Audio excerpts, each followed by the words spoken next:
Vamos aí para a parte 3 da nossa aula de gases e elétrons aí, de Fermi, tá? Um pouco melhor.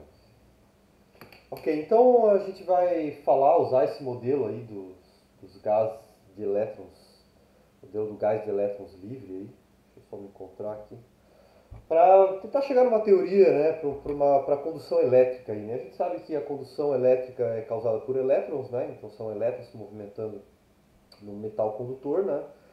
Então esses elétrons aí podem ser considerados livres aí, né? Então você vai aplicar aí uma diferença potencial, aí você vai excitar aí os elétrons e eles vão ganhar momento, né? Ou vão aumentar o vetor de onda deles causado justamente por esse campo elétrico ali. Então a gente não vai pensar no campo magnético aí, vai pensar só no campo elétrico.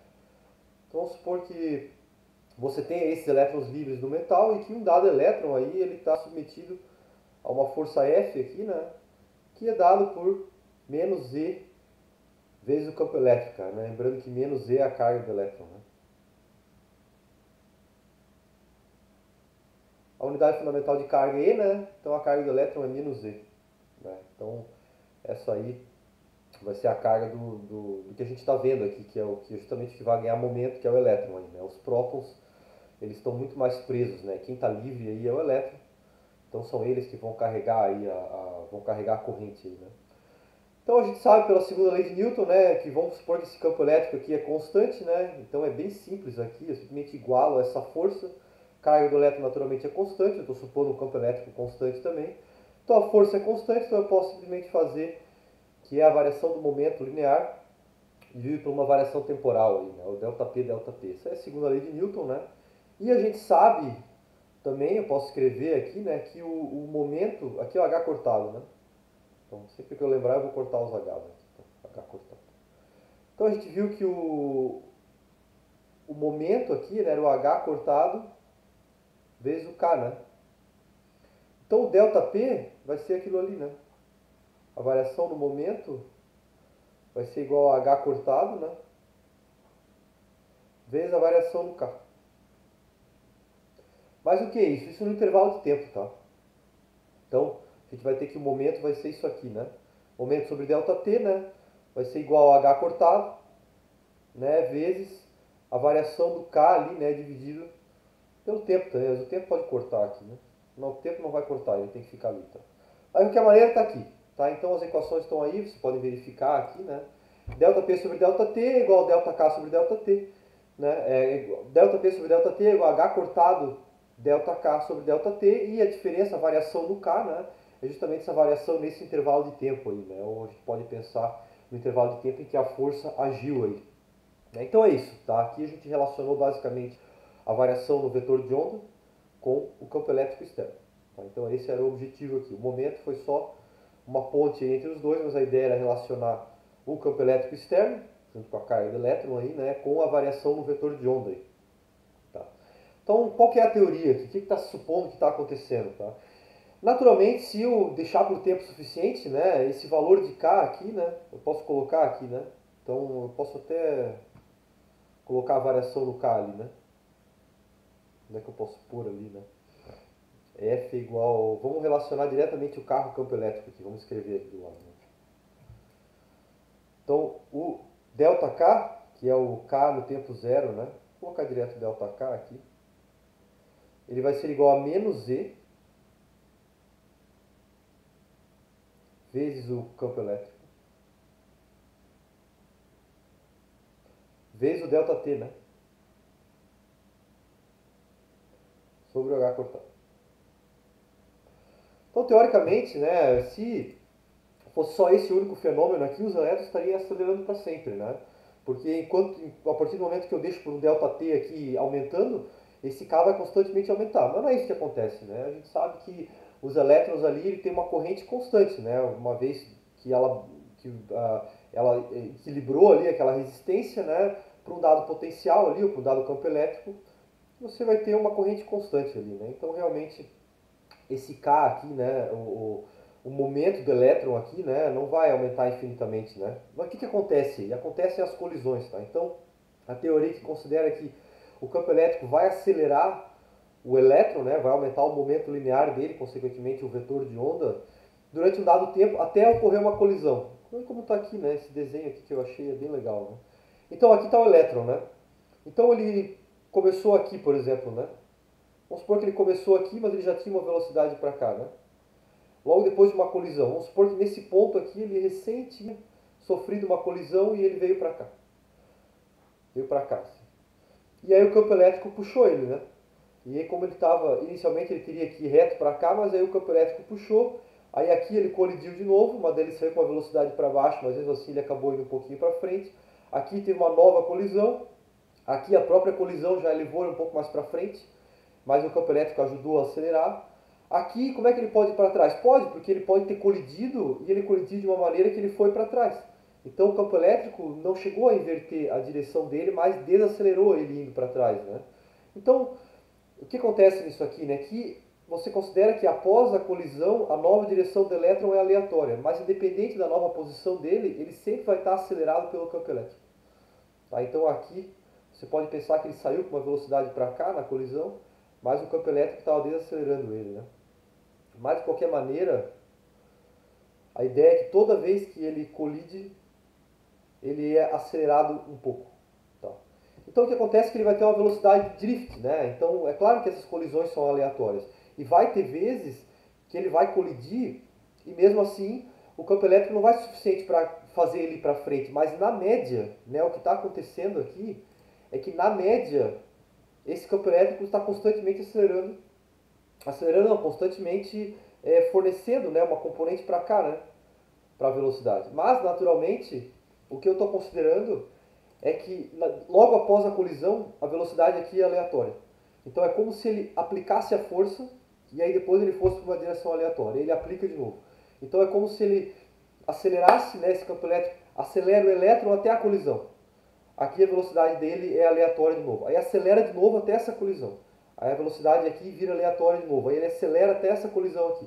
Porque eu estou levando em conta que durante a colisão não tem tempo do campo elétrico agir. Então ele colidiu, a direção, ele vai colidir com outros elétrons, provavelmente, né? A direção logo após a colisão é aleatória, mas entre uma colisão e outra ele está sendo acelerado pelo campo elétrico. Então é isso que está acontecendo, né? Então é por isso que o elétron não vai acelerar para sempre, que existem essas colisões aí. Então esse fenômeno que eu falei, eu vou fazer o seguinte, então, já que eu vou supor que existe um intervalo bem definido aí, tá? Então, continuando aqui, né? O intervalo entre uma colisão e outra é θ, é tal. Tá? Entre uma colisão e outra vai ter passado um tempo tal, que vai ser o mesmo, tá? Eu vou considerar um tempo médio. Então, o tempo médio entre uma colisão e outra é tal. Então, o que eu estou dizendo é o seguinte, que o elétron vai ser acelerado por um tempo tal. E aí depois ele vai ter uma direção aleatória depois da colisão, mas depois vai ser acelerado de novo. Então existe uma aceleração meio que constante, né? Mas acontecendo em intervalos de tempo bem definidos, que é justamente o intervalo de tempo entre uma colisão e outra, que é justamente quando ele vai estar sendo acelerado ali, né, por aquele campo elétrico, né? Então a variação do vetor de onda, né, a variação aqui, eu posso colocar um vetor aqui. Então, tá aqui, o intervalo T médio das colisões, né? O aumento, né, no valor de K, então o K, como eu falei, não vai aumentar para sempre. Vai ter um equilíbrio entre o campo elétrico e as colisões. Tá? Então eu vou considerar que esse aumento no valor de K é constante. Tá? Porque eu estou dizendo que ele vai ser acelerado sempre num dado intervalo de tempo aqui. E aí depois disso, essa nova direção dele é aleatória. Né? Então eu posso dizer que o aumento em K vai ser igual a justamente o valor do aumento do K entre uma colisão e outra. Então eu vou dizer que a variação no aumento do K é justamente causada naturalmente pelo campo elétrico, mas agindo no tempo entre uma colisão e outra. Então é isso que está acontecendo aqui. Então, esse vai ser o aumento no K. Mas agora, isso aqui vai ser justamente o tempo entre as colisões. O ΔT vai ser justamente o tal. E essa expressão que eu coloquei aqui. Então é isso que eu estou dizendo, né? Eu vou considerar que o aumento no K é só o aumento causado por aquele intervalo de tempo que acontece entre uma colisão e outra. Porque como eu falei, depois da colisão, a nova direção dele é aleatória, então é como se ele tivesse perdido ali aquela velocidade que ele já tinha adquirido ali, né? Então eu posso relacionar isso aqui com momento, né? Então isso aqui é variação no K, né? Então isso aqui é igual a variação do momento linear aqui sobre o H cortado, né? Aqui o H cortado aqui. Então essa aí eu acho uma expressão para velocidade aqui, né?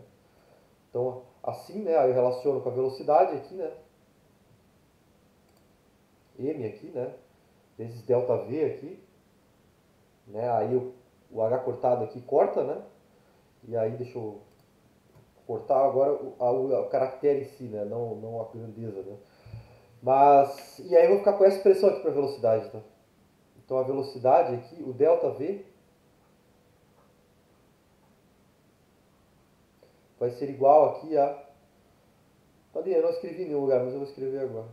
Vai ser igual a menos E, eu tenho as minhas anotações aqui. O que é o ΔV, né? Eu escrevi aqui, tá ali, né? O ΔV vai ser menos E vezes o campo elétrico, né?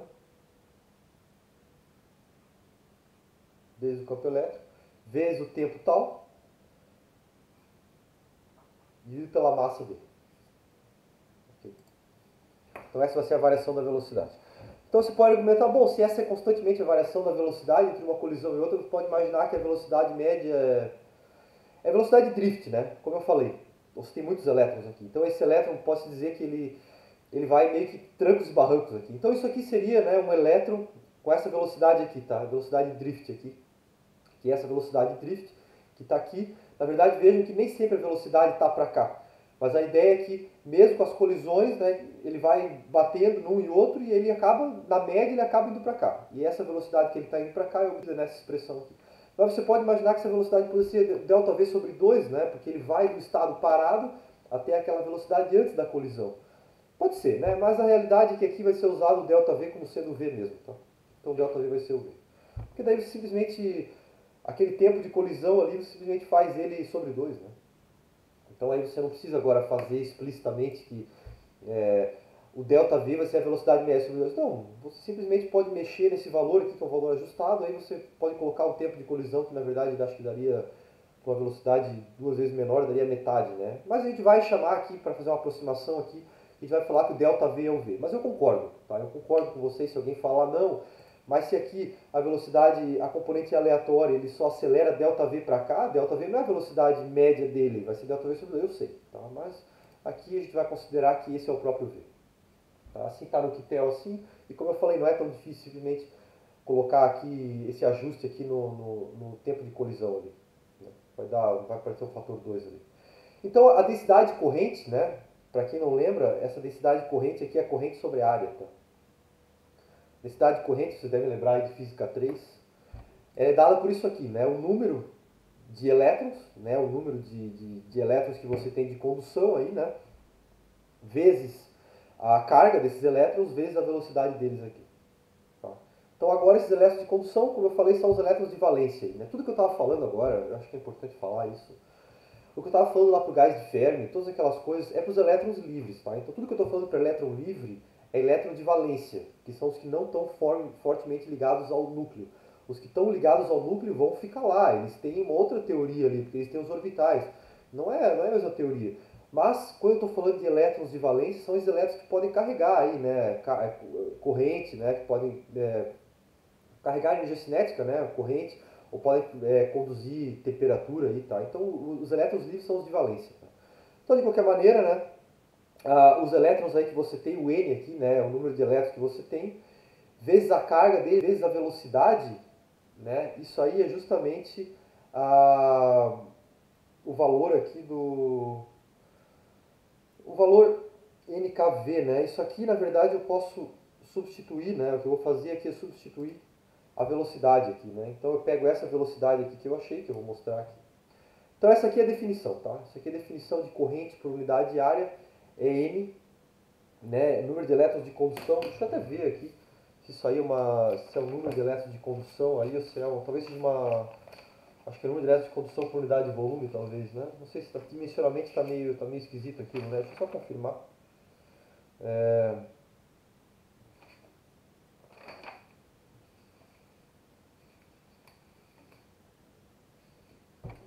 Por unidade de volume, tá?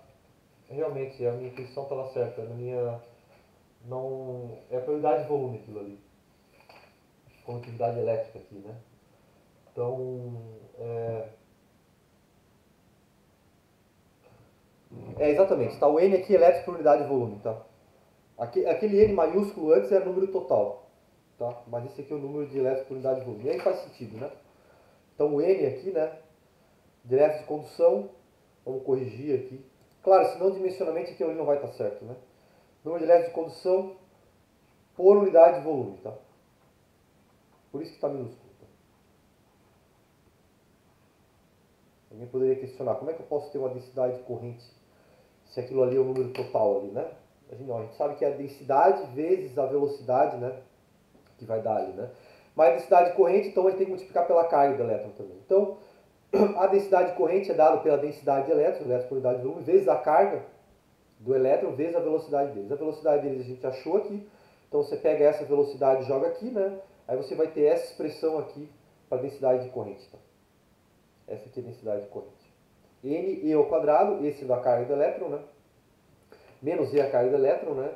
Vezes o campo elétrico, vezes o tempo da colisão, dividido pela massa.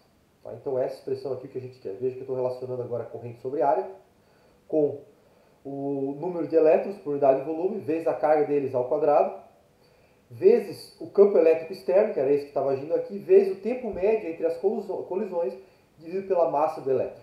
Então isso aqui, na verdade, é a lei de Ohm. Tá? Então isso que é interessante aqui nessa parte de condutividade. Isso aqui, na verdade, é a lei de Ohm.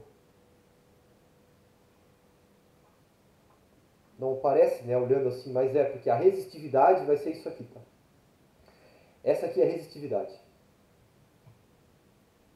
Aqui.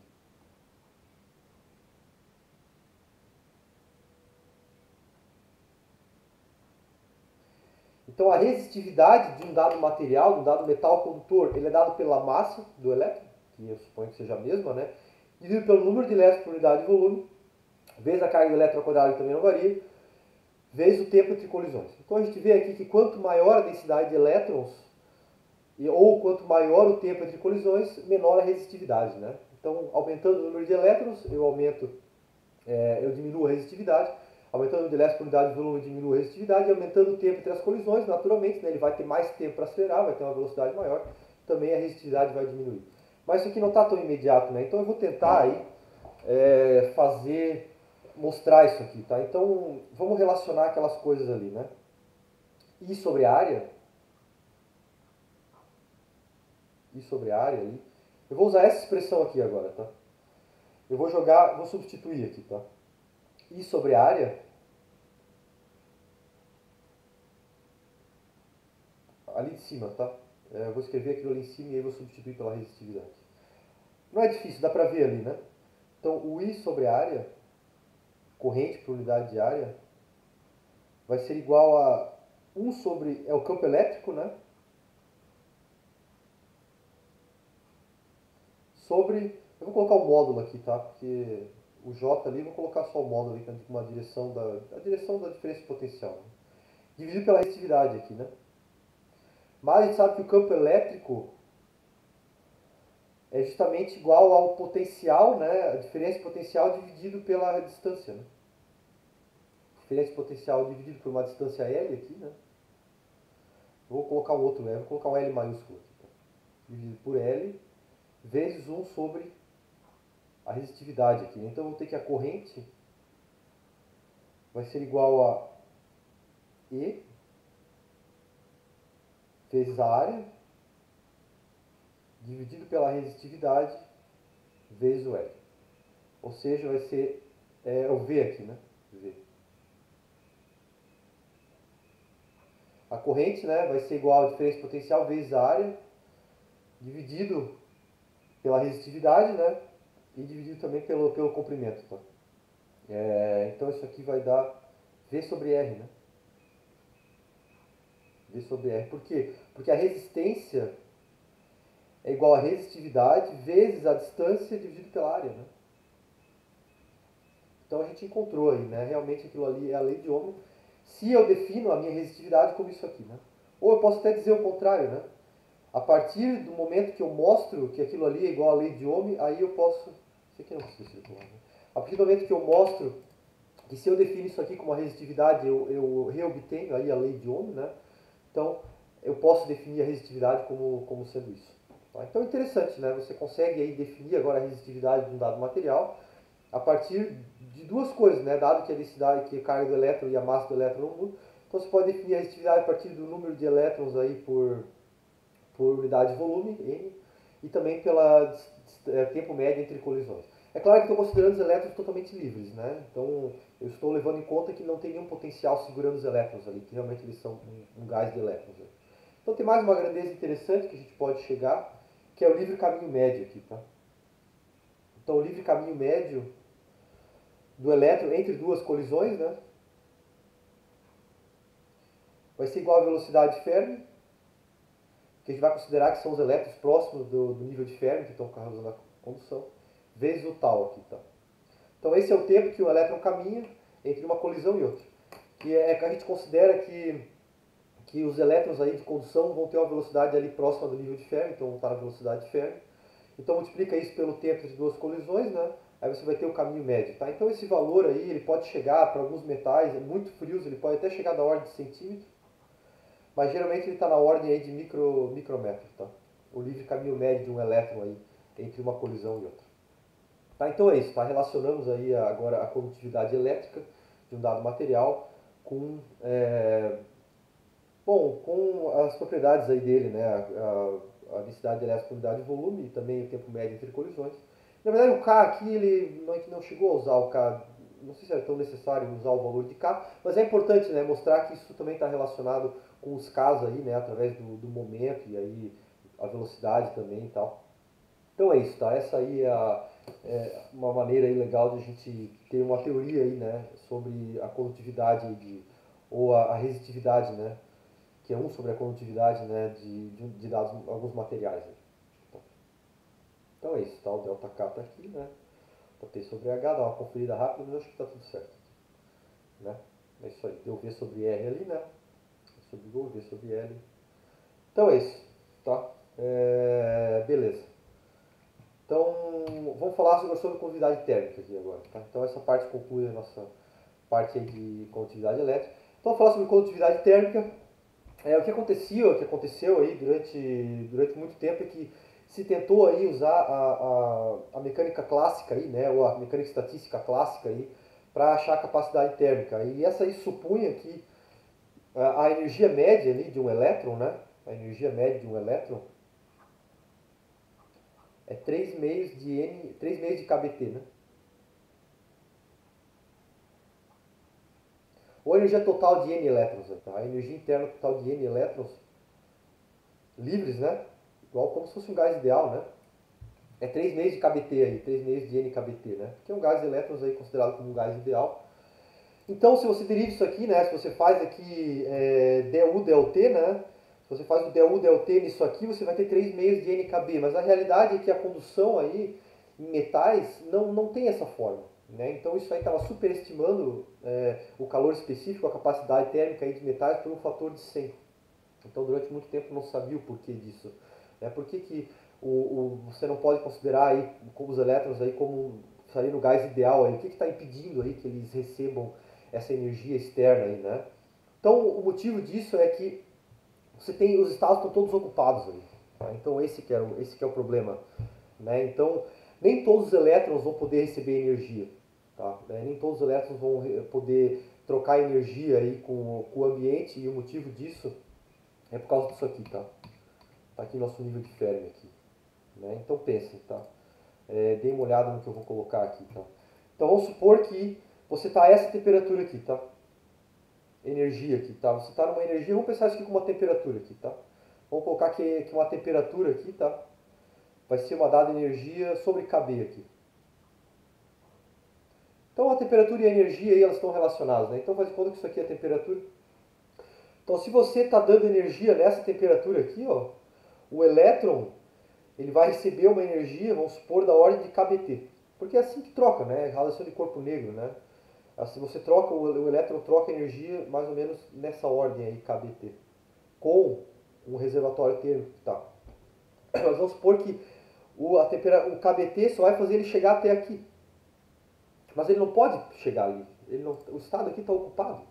Né? Então veja que para baixas temperaturas aqui, se você tentar, se você der energia para o elétron nessa faixa aqui, os elétrons que vão receber essa energia, né, eles vão ter que vir para cá. Então não vai ter estados disponíveis ali para eles, para esses elétrons aí, né? Porque eles vão trocar energia nessa faixa de temperatura, e nessa faixa de temperatura, quando eles recebem essa energia, eles não têm para onde ir. Os estados que eles iriam aqui normalmente estão todos ocupados, né?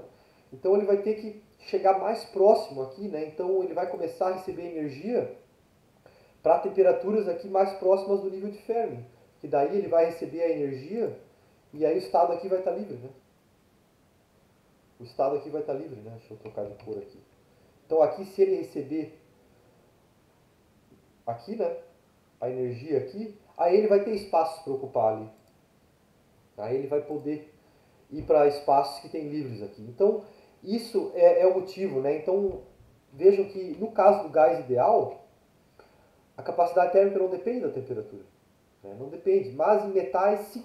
Quanto mais quente, né, tá o metal, né, tá aqui, né, a capacidade térmica do metal, na verdade eu falei condução, né, desculpa, eu não quis dizer condução ali, tá, que tem um pouco a ver, né, mas eu estou falando aqui da capacidade térmica deles, tá, não é da condução térmica, que tem uma equação específica aí, né, que é mais complexa. Estou falando aqui da capacidade térmica deles, tá. Então, vejam que para temperaturas maiores aqui, ele vai poder receber essa energia que está vindo do reservatório, aí, KBT, e vai poder achar estados aqui que estão livres aqui. Tá? Então, por isso, né, que acontece aí, né, de você não ter uma capacidade térmica que depende da temperatura. Mas agora, à medida que você vai... Agora a gente tem que imaginar uma outra coisa nesse negócio aqui. Tá? Vamos supor agora que você... na verdade, esses estados aqui, né? Esses estados aqui também contam, tá? Então acho melhor a gente comparar direto aqui, tá? Então aqui, ó, se você está nessa temperatura aqui, né, eu teria que mostrar a distribuição, né? Vamos supor que nessa temperatura você está tendo essa distribuição aqui, então não tem espaço. Né? Mas outra coisa que acontece aqui é que à medida que você vai aumentando a temperatura, né, vamos supor que eu aumento a temperatura assim, né? À medida que eu aumento a temperatura, eu vou criando estados aqui, né? Então vamos supor que isso aqui é uma temperatura bem alta aqui, tá? Uma temperatura bem alta. Agora, esses elétrons aqui têm espaço, né? Porque vai aparecer estados livres aqui, né? Então vai aparecer estados aqui livres que ele pode ocupar. Vão aparecer estados livres aqui que ele pode ocupar, né? Porque agora eu aumentei a temperatura. Tá? Então, no zero absoluto, aí você vai ter uma capacidade térmica ali no zero absoluto aqui, né? Aí não vai ter nem como ele vir para cá, né? Mas veja que à medida que a temperatura vai aumentando, duas coisas acontecem, né? Primeiro, o elétron vai pular de uma distância maior aqui, né? Vai receber uma quantidade de energia maior, mas também ele vai estar num ponto em que já vai estar aparecendo estados aqui, né? Vai aparecer estados livres para ele pular daqui para cá. Então a capacidade térmica realmente, é por isso que aqui o aumento da temperatura aumenta a capacidade térmica, por causa disso. Porque à medida que você vai aumentando a temperatura, além, né, de você dar um salto maior aqui, do elétron vir para cá, você também está numa região em que aparece mais estados livres aqui, né? Então aqui, se você está aqui, ó, veja, o elétron, acho que estão todos estados que estão livres aqui, né? Então você pode mais facilmente transitar. Agora, se você estiver bem aqui, né? Veja que nesse caso aqui, se você está nessa temperatura, não tem estados. Agora, se você está nessa temperatura aqui, aqui aparecem estados livres. Né? São dois efeitos que estão acontecendo aí. Tá? Tentei explicar ali, né, mostrando aquilo. Mas a ideia é mostrar ali uma maneira uma maneira gráfica de mostrar aquilo, mas eu posso mostrar na teoria aqui também, tá? Mais matematicamente aqui. Então o que você pode mostrar é que, o que eu tinha falado, né? Apenas os elétrons mais próximos aí do nível de Fermi vão poder receber essa energia aí, tá? Mas, como eu falei, à medida que você aumenta a temperatura, eles vão se espalhando para níveis aí, aparecem mais estados livres ali, né? Dentro daquela energia de Fermi ali, né? Então, o que a gente vai colocar, né? O elétron no intervalo KB do nível de Fermi vai ganhar energia. A porcentagem de elétrons que estão nesse espaço aqui é T sobre TF. Tá? Então isso viram naquele gráfico, é complicado de mostrar isso matematicamente, tá? Mas esse T sobre TF aqui era mais ou menos o que eu estava querendo mostrar naquele gráfico. Então até meio que talvez eu não tenha explicado, talvez na aula eu explico isso e alguém tem uma dúvida e pelas dúvidas eu vou tentando achar uma maneira de explicar, tá? Mas matematicamente pode ser provado que a proporção de elétrons que estão, né? Vamos supor que essa aqui é a distância KB, né?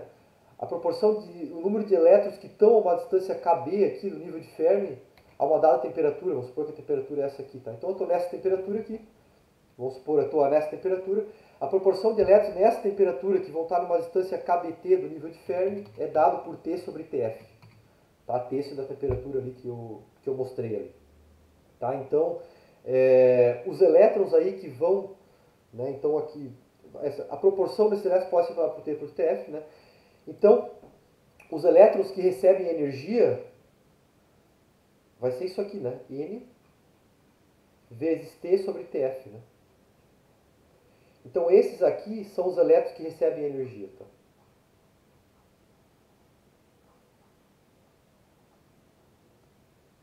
E qual que é a energia térmica que eles têm? KBT. É a energia interna de cada um deles, tá? Então KBT, a energia interna de cada um deles. Então qual que é a energia interna dos elétrons que conseguem carregar, né, que conseguem receber, trocar energia, né, que entra na capacidade térmica? A energia interna é a proporção de elétrons que estão ali aptos a receber uma energia KBT, vezes a energia térmica deles, que também é KBT. Então tem vários KBTs aí que aparecem, né? O KBT é a energia interna deles, mas também é a energia que eles recebem, e N vezes T sobre TF é a proporção de elétrons que estão aptos a trocar energia com o ambiente, porque vão ter estados livres aqui para serem ocupados aqui, tá? Então essa expressão por energia interna desses elétrons aqui, a capacidade térmica é simplesmente você diferenciar isso aí em relação à temperatura. Então, para metais aí a capacidade térmica é NKB, aproximadamente NKB vezes T sobre TF. Então veja que realmente varia linearmente com a temperatura, né? TF é a temperatura de Fermi, tá? É a temperatura que você obtém a partir lá daquela igualdade lá, né? Você tem a energia de Fermi, né? Eu vou botar aqui na tabela aqui, né? Temperatura de Fermi é isso aqui, é a energia de Fermi dividido pelo KB ali, né? Então, a temperatura que você está naquele momento, né, trocando calor ali, dividido pela temperatura de Fermi, vai ser a proporção de elétrons que podem receber energia. Vezes o número total de elétrons, então o número total de elétrons que pode trocar energia, né, que vai ser o que entra na capacidade, é NT sobre TF. A energia termal de cada um deles é KBT.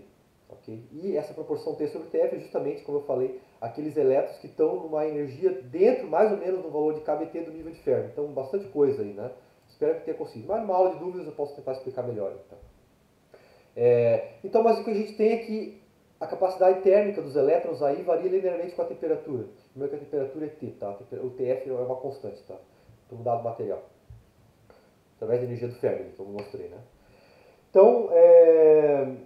Então, isso concorda com experimentos, tá? Então, lembra que a teoria clássica estava superestimando aquela capacidade térmica e também, né, a teoria clássica dizia que ela não variava com a temperatura. Mas, na realidade, a capacidade térmica de metais condutores varia com a temperatura linearmente. Tá? Então, com essa teoria, deu para obter um valor aproximado aí. Tá? Eu não provei isso aqui. Tá? Isso aqui são várias aproximações, mas a ideia é que com essas regras aqui, você obtenha uma resposta qualitativa. Tá? Usando isso aqui também, mas aí agora usando a densidade de estados e fazendo um cálculo aí um pouco mais complexo, você chega no valor exato aqui. Tá? Então você pode, né, a partir da densidade de estados aí, calcular o valor exato para a capacidade térmica, mas esse T sobre TF aqui, né, de qualquer maneira, acho que já é uma coisa dada. Tá? Mas, então esse aqui é o valor aproximado, né, então ele varia linearmente com a temperatura, mais ou menos aqui, né. Então lembrando que daí eu peguei isso aqui e mostrei, né, peguei isso aqui, derivei em relação à temperatura e achei a capacidade térmica aí, que varia linearmente, e que tem essa forma aqui, mais ou menos aqui, NKBT T sobre TF. O valor exato aqui é 1 meio de π ao quadrado NKBT T sobre TF. Né? Então isso aqui é uma boa concordância qualitativa, né? Mas você pode fazer um cálculo exato aqui para isso aqui. Tá? Não fiz porque eu acho que a ideia é mostrar essa parte qualitativa, né? Essa parte da condução elétrica você consegue tirar tudo.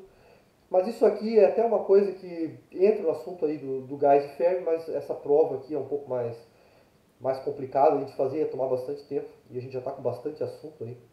Mas eu queria mostrar isso, que usando essa teoria aí da a distribuição de Fermi, né? Lembra que isso aqui que eu mostrei existe por causa da distribuição de Fermi. Então, usando essa ideia da distribuição de Fermi, usando essa ideia que você tem que ter estados livres aqui, né? Para o elétron estar aqui e pular para cá, ele tem que ter estados para ele ir aqui, senão ele simplesmente não vai receber. Se ele está aqui e quando ele receber um estado KBT, não for ainda, quando a energia que ele for ter recebendo essa quantidade de KBT de calor ir para um estado em que já tem elétron lá, ele simplesmente não vai. Então ele não vai trocar calor, simplesmente porque se ele receber, ele não pode receber KBT. Porque se ele receber, ele estaria indo para um estado que já tem o elétron lá. Então o elétron que está lá vai dizer para ele, cara, você não pode receber KBT de temperatura. Porque eu já estou aqui, você tem que me tirar daqui. E como é que você tira? Aumentando a temperatura. Né? Então o elétron não vai sair do lugar dele lá, né? Ele não vai dar espaço para aquele outro que quer subir, justamente porque a gente está falando de férmions. Então basicamente a história é essa. Né? Então o elétron está aqui, você está numa temperatura baixa, né? Então a energia dos elétrons é baixa, ele vai receber e vai querer ir para cá. Mas o elétron que já está aqui vai falar, não cara, eu já estou aqui, eu não posso sair daqui sem receber energia. Então tu vai ter que ficar onde tu tá, tu não vai trocar energia. Mas à medida que a temperatura vai aumentando, além de ele ficar mais próximo do nível de Fermi, essa própria curva aqui do nível de Fermi também vai abrindo espaços aqui para ele. E aí ele pode falar, não, vai ter uns espaços livres para ele ocupar, recebendo aquele KBT, então ele vai começar a trocar mais calor com o ambiente, quando a temperatura aumenta. Então justamente isso explica por que a capacidade térmica de metais aí aumenta linearmente com a temperatura. Então, como eu falei, é interessante entender isso da maneira qualitativa, mas quantitativamente essa aqui é a expressão. Tá? Então, concluímos aí essa aula 7 aí, né, mostrando o que eu achei interessante do gás de Fermi, que eu acho que é legal mostrar, é justamente essas duas coisas aí, né? Você conseguir ter uma teoria agora para a condutividade elétrica e térmica de metais condutores, que podem usar essa aproximação do gás de Fermi, e ajuda a entender também por que metais condutores aí são bons condutores de calor, por que eles são bons condutores de eletricidade, por causa disso. Justamente porque eles têm elétrons que podem ser considerados livres, então eles conseguem ganhar energia facilmente, né, e ocupar estados aí, né, de energia mais alta e ou transmitir essa energia térmica para outros elétrons através de vibrações aí, né, ou transmitir energia diretamente cinética com o elétron e atravessando o metal aí, né, colidindo às vezes, mas podendo ter uns certos deslocamentos antes de ter uma colisão que permita que ele faça isso aqui, né, aos trancos e barrancos aí e carregar uma carga daqui para cá e consequentemente uma energia cinética também. Então é isso, concluímos a nossa aula, acho que é a aula 7, né? Mais uma aula de gás e elétrons de ferro.